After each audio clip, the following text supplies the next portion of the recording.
Ilang buwan bago ang pista ng Itim na Nazareno at inaasahang dagsa ng mga deboto, inihayag ng Manila LGU na nakahanda silang tumanggap ng mga volunteers. Fire at medical volunteers ang mga maaaring tanggapin sa oras na magsumiti sila ng kanilang letter of request. Narito ang balita ni Catherine Landicho. Maaari na magrehistro ang mga volunteers para sa nalalapit na pista ng Itim na Nazareno. Ayon yan sa lokal na pamahalaan. Ilang mga requirements din ang inilabas para sa naturang pagpaparehistro.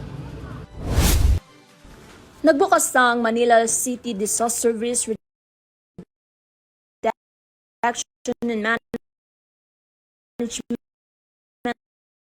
Office sa tatanggap ng fire at medical sa ng Itim na Nazareno sa ER. Kailangang may result ng isang nalagang detalye tulad na lamang bilang ng personnel, listahan at dami ng resources, gaya lansya o fire truck kasama ang kanilang plate number. Dapat ding ilagay ang petsa at oras ng kanilang serbisyo, contact number ng team, at lagda ng officer in charge of fire chief. Tumatanggap ang tanggapan ng mga request letter hanggang December 15, alas 5 ng hapon lamang. Bahagi ito ng paghahanda ng lungsod upang matiyak ang kaligtasan at kaayusan ng libo-libong debotong lalahok sa nagtaunang selebrasyon.